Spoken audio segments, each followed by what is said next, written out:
आप सब लोगों को नमस्कार। पिछले लगभग 1 साल से भारतीय जनता पार्टी चिल्ला चिल्ला के कह रही है कि दिल्ली में कोई शराब घोटाला हो गया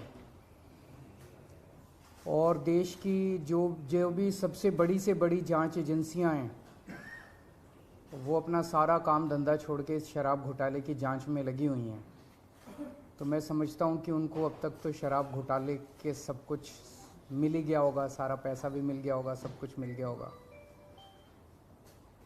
तो पहले 2-3 मिनट में इसी पे चर्चा करना चाहूँगा कि शराब घोटाले में जांच एजेंसियां कैसी जांच कर रही है, क्या मिला अभी तक। इसमें मनीष सिसोदिया जी जो कि फाइनेंस मिनिस्टर थे, डिप्टी चीफ मिनिस्टर थे, उनके ऊपर सबसे बड़ा आरोप ईडी ने और सीबीआई ने लगाया है कि मनीष सिसोदिया जी ने अपने 14 फोन तोड़ दिए। तो इन्होंने सबूत खत्म करने की कोशिश की। ये सारी जांच वांच करने के बाद इन एजेंसीज ने मनीष सिसोदिया पे आरोप लगाया कि 14 फोन तोड़ दिए। ये ईडी की चार्जशीट है, ईडी का डॉक्यूमेंट है ये, जिसमें इन्होंने ये 14 फ़ोन का IMEI नंबर लिखा हुआ है कि ये वो 14 फ़ोन है जो मनीष सिसोदिया के थे और जो मनीष सिसोदिया ने इन फ़ोनों को डिस्ट्रक्ट कर दिया। ये ईडी के डॉक्यूमेंट में है। इसी के बाद ईडी की सीजर मेमो है। ईडी कुछ भी सीज करता है तो उसको मेमो, इन 14 में से ईडी खुद ही कह रही है सीजर मेमो कि 4 फोन हमारे पास हैं। ये इनका सीजर मेमो है, इंपाउंडिंग ऑर्डर 18 मार्च 2023 का और इंपाउंडिंग ऑर्डर 5 जनवरी 2023 का। 4 फोन उसमें से इनके पास हैं और एक सीबीआई का ये डॉक्यूमेंट है, एक फोन सीबीआई के पास है। तो 14 में से 5 फोन तो इनके अपने पास ही हैं जो कह रहे हैं कि मनीष सिसोदिया ने तोड़ दिए। उन 14 में से 5 फोन ईडी और सीबीआई के कब्जे में हैं, बाकी 9 फोन। तो जब इन्होंने ये आरोप लगाया, हम तो छोटे लोग हैं, हमारे पास इतने साधन नहीं थे, लेकिन फिर भी अपने सीमित साधनों से पिछले महीने 1.5 महीने में हमने भी थोड़ी जांच करी तो पता चला बाकी मोस्टली फ़ोन, एक आध को छोड़ के वो भी पता चल जाएगा का, मोस्टली फ़ोन जिंदा हैं, कोई ना कोई इस्तेमाल कर रहा है। और उन फ़ोन को कोई वॉलंटियर के पास है, कोई कहीं है, कोई कहीं है, कोई ना कोई इस्तेमाल कर रहा है। वो मनीष जी के फ़ोन नहीं है, वो कोई ना कोई इस्तेमाल कर रहा है। वो फ़ोन जिंदा हैं और ये फैक्ट कि ये फ़ोन जिंदा हैं ये ईडी को भी पता है और ये सीबीआई को भी पता है। सो ईडी ने और सीबीआई ने झूठ बोल के ओथ पे, एफिडेविट पे कोर्ट को गुमराह किया और झूठा सबूत उन्होंने कोर्ट के सामने पेश किया, क्योंकि सच तो कुछ मिला नहीं, कुछ था ही नहीं, शराब घोटाला कुछ है ही नहीं, तो निकाले क्या। तो उन्होंने झूठ बोल के मनीष सिसोदिया को फंसाने की कोशिश की, कोर्ट को झूठ बोला। अब ये रोज किसी ना किसी को पकड़ लेते हैं, किसी ना इसको गिरफ्तार कर लिया, उसको गिरफ्तार कर लिया, ये कर लिया।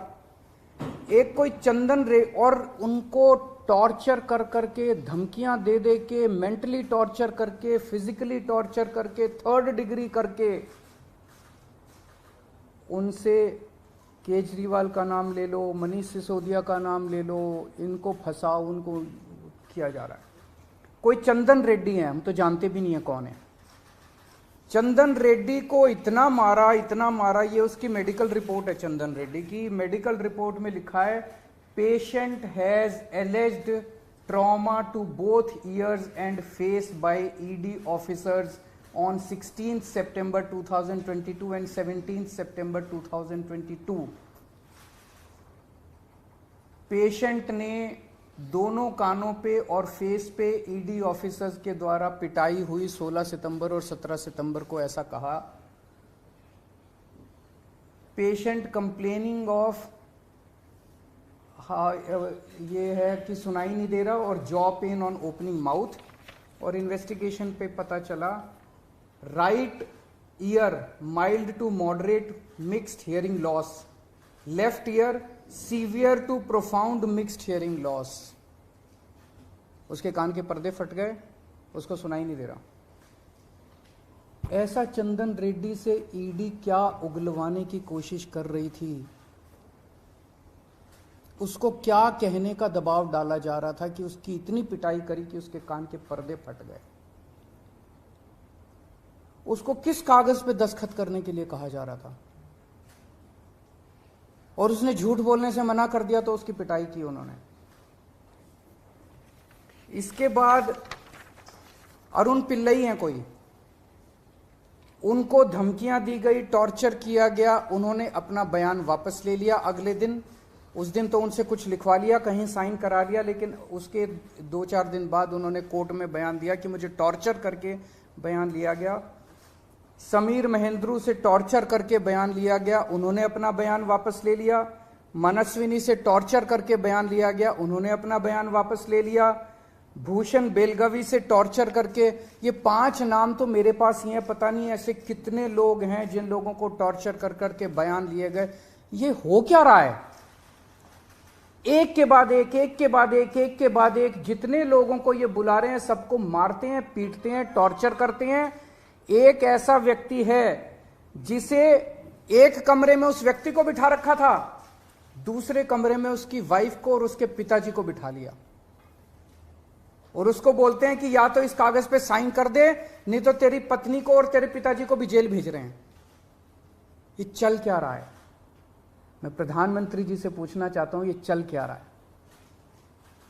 जहां कोई घोटाला नहीं हुआ वहां पे कोशिश की जा रही है जबरदस्ती करके, लोगों से जबरदस्ती करके, मार के, पीट के, धमकियां दे के बयान लिखवाने की। एक व्यक्ति है, उससे कहा गया कि कल देखते हैं तेरी बेटी, उसकी 2 जवान बेटियां हैं, कल देखते हैं तेरी बेटी कॉलेज कैसे पहुंचती है। ये जांच चल रही है इन लोगों के।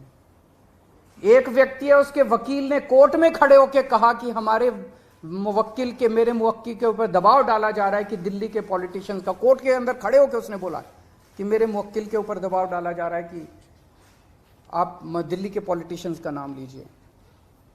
ये इनकी जांच चल रही है।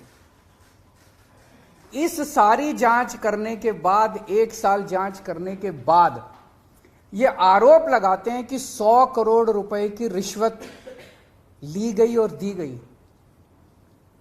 वो 100 करोड़ रुपया कहां है? एक नया पैसा कहां है? वो 100 करोड़ रुपया सब इतनी 400 से ज्यादा रेड हो चुकी हैं। मनीष सिसोदिया जी के घर पे रेड हो गई, इतने सारे दूसरे लोग, वो पैसा मिल है कहां? एक नया पैसा नहीं मिला 100 करोड़ रुपए का, ना कोई ज्वेलरी मिली, ना कोई मनीष जी के घर पे गद्दे भी फाड़ दिए इन्होंने, उनके गांव भी हुआ है, उनके बैंक लॉकर भी छान मारे, कुछ नहीं मिला 100 करोड़ में से। फिर आरोप लगाया कि 100 करोड़ रुपया गोवा के चुनाव में इस्तेमाल हुआ है। जी, गोवा के हमारे जितने वेंडर्स थे जिनसे हमने काम कराया था, सारे वेंडर्स पे रेड मार चुके ये लोग। सारे वेंडर्स को इन गिरफ्तार कर करके स्टेटमेंट ले चुके, वहां कुछ नहीं मिला, सारी पेमेंट चेक से हुई है हमारी। सारा हिसाब किताब इलेक्शन कमीशन को दिया हुआ, वहां भी कुछ नहीं मिला। गोवा चुनाव के अंदर इनको धेला नहीं मिला, तो पैसा गया कहां? अगर रिश्वत ली तो पैसा गया कहां? अरे पैसा तो तब मिलेगा ना जब रिश्वत ली गई होगी और रिश्वत दी गई होगी। आज मैं इस प्रेस कॉन्फ्रेंस में कह रहा हूं कि 17 सितंबर को शाम को 7 बजे मैंने नरेंद्र मोदी को 1000 करोड़ रुपए दिए थे। कर लो गिरफ्तार उनको। ऐसे तो कोई भी इस देश में खड़ा होकर कुछ भी कह देगा। मैं कह रहा हूं कि नरेंद्र मोदी को 17 सितंबर की शाम को 7 बजे मैंने 1000 करोड़ रुपए दिए थे। गिरफ्तार करोगे इस बेसिस पे नरेंद्र मोदी को? भाई मेरे पास कुछ सबूत तो हो कहने का। कोई तो मैं कहूंगा भाई मेरे पास ये सबूत है, मैंने दिए थे। ऐसे ही कोई कुछ भी खड़ा होकर कह देगा और गिरफ्तार कर लोगे। 100 करोड़ रुपए दिए, 100 करोड़ रुपए दिए गोवा चुनाव। अरे कहां है सबूत? कोई सबूत नहीं है। ये पॉलिसी इतनी शानदार पॉलिसी थी, ट्रांसपेरेंट पॉलिसी थी, जो भ्रष्टाचार खत्म कर देती पूरे के पूरे शराब सेक्टर में। ये इस बात से साबित होता है कि ये पॉलिसी जब पंजाब में लागू की गई, पूरी कॉपी पेस्ट पॉलिसी है, जब पंजाब में लागू की गई तो इस पॉलिसी से 50% रेवेन्यू 1 साल के अंदर बढ़ गया। 50% रेवेन्यू दिल्ली के अंदर इन्होंने लागू नहीं की, करने दी, पंजाब के अंदर इनकी चली नहीं, क्योंकि पंजाब एक फुल स्टेट है। तो मैं मोदी जी को कहना चाहता हूं, मोदी जी अगर केजरीवाल भ्रष्टाचारी है तो फिर इस दुनिया के अंदर कोई ईमानदार नहीं है। मुद्दा भ्रष्टाचार है ही नहीं, मुद्दा भ्रष्टाचार की जांच है ही नहीं, मुद्दा शराब घोटाला है ही नहीं। ऐसा शख्स देश का प्रधानमंत्री जो सर से लेकर पैर तक भ्रष्टाचार के अंदर डूबा हुआ है, उसके लिए भ्रष्टाचार मुद्दा कैसे हो सकता है?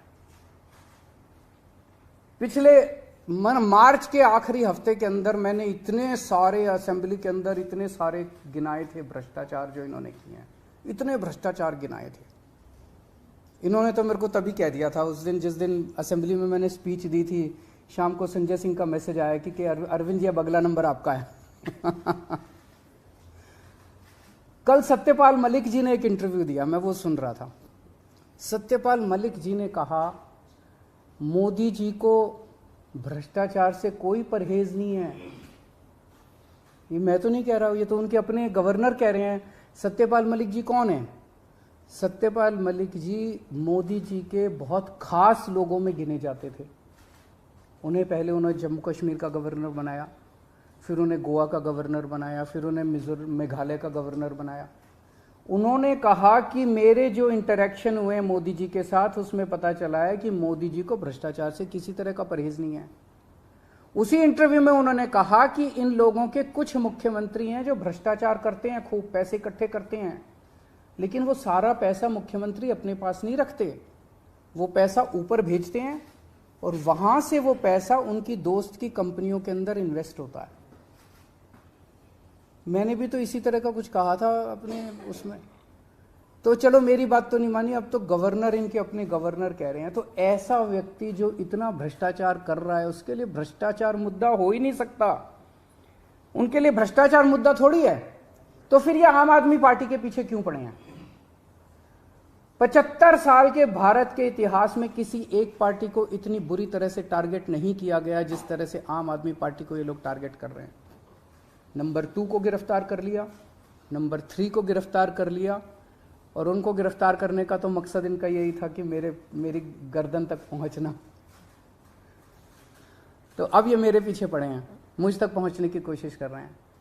किसी पार्टी को इस तरह से नहीं टारगेट किया गया जिस तरह से आम आदमी पार्टी को टारगेट किया गया।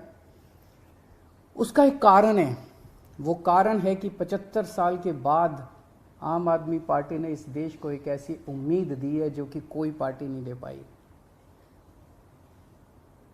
गुजरात के अंदर 30 साल से बीजेपी की सरकार है, उसमें 12 साल प्रधानमंत्री मोदी जी खुद वहां पे मुख्यमंत्री रहे। 30 साल के अंदर ये एक सरकारी स्कूल ठीक नहीं कर पाए, एक भी सरकारी स्कूल ठीक नहीं कर पाए। जब मोदी जी को फोटो खिंचवाने के लिए सरकारी स्कूल में जाना था तो एक टेम्पोरेरी क्लास, एक टेंट के अंदर टेम्पोरेरी क्लास बनानी पड़ी इनको फोटो खिंचवाने के लिए। फोटो खिंचवाने लायक सरकारी स्कूल भी नहीं बना पाए। और 5 साल के अंदर दिल्ली के हमने सारे सरकारी स्कूलों का कायाकल्प कर दिया। 5 साल के अंदर हमने सारे सरकारी स्कूल ठीक कर दिए। इस देश के लोगों को आम आदमी पार्टी ने एक उम्मीद दी है कि केवल आम आदमी पार्टी उनकी गरीबी दूर कर सकती है, उनको शिक्षित कर सकती है, उनके बच्चों को रोजगार दे सकती है। आम आदमी पार्टी ने इस देश के लोगों को उम्मीद दी है। प्रधानमंत्री जी उस उम्मीद को कुचलना चाहते हैं। प्रधानमंत्री जी नहीं चाहते कि वो उम्मीद आगे बढ़े, क्योंकि अभी तक इन सारी पार्टियों को की मिलके जो लूट चल रही थी, अगर इनको स्कूल बनवाने पड़ गए, इनको अस्पताल बनवाने पड़ गए, तो उनको लूटने के लिए पैसे नहीं बचेगा। तो कल इन्होंने मेरे को बुलाया है, मैं जाऊंगा कल सीबीआई में, और मैं फिर से अंत में यही कहना चाहता हूं कि प्रधानमंत्री जी, अगर केजरीवाल चोर है, केजरीवाल भ्रष्टाचारी है, तो इस दुनिया में कोई ईमानदार नहीं है। सर, क्या आपको आशंका है कि कल जब आप पूछताछ में जाएंगे तो गिरफ्तारी हो सकती है आपकी? संडे का दिन है, जैसे मनीष जी को अरेस्ट किया था, आप नहीं कर सकते? भाई ये बीजेपी वाले तो मैं कल से देख रहा हूँ प्रेस कॉन्फ्रेंस कर करके यही कह रहे हैं कि केजरीवाल को गिरफ्तार करेंगे। तो अगर बीजेपी ने सीबीआई को ऑर्डर दे दिए हैं कि गिरफ्तार करना है, तो फिर सीबीआई उसको नकार कैसे सकती है? बीजेपी के ऑर्डर तो मानेंगे वो लोग। Thank you.